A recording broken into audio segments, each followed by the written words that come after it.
சென்னையில் இன்று கடற்கரை முதல் தாம்பரம் வரையிலான புறநகர் மின்சார ரயில்கள் ரத்து செய்யப்பட்டுள்ளன. இன்று காலை 11 மணி முதல் மாலை 3:15 மணி வரை குறிப்பிட்ட இந்த வழித்தடத்தில் இருப்பு பாதை பராமரிப்பு பணி காரணமாக 4 மணி 15 நிமிடத்திற்கு புறநகர் மின்சார ரயில்கள் குறிப்பிட்ட இந்த மார்க்கத்தில் நிறுத்தப்படுவதாக ரயில்வே துறை அறிவித்துள்ளது.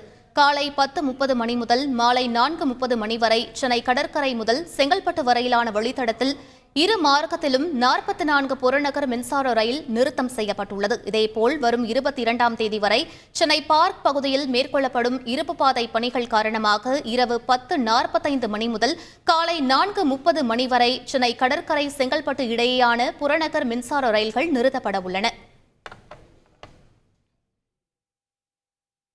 சென்னையில் இன்று கூடுதலாக மாநகர பேருந்துகள் இயக்கப்படும் என அறிவிக்கப்பட்டுள்ளது. தாம்பரம் சென்னை கடற்கரை வழித்தடத்தில் தென்னக ரயில்வே பராமரிப்பு பணியை தொடங்கியுள்ளது. இதன் காரணமாக பொதுமக்கள் சிரமத்திற்கு ஆளாகியுள்ள நிலையில் தாம்பரம் முதல் சென்னை கடற்கரை வரை கூடுதலாக 150 பேருந்துகளை இயக்க மாநகர போக்குவரத்து கழகம் முடிவு செய்துள்ளது.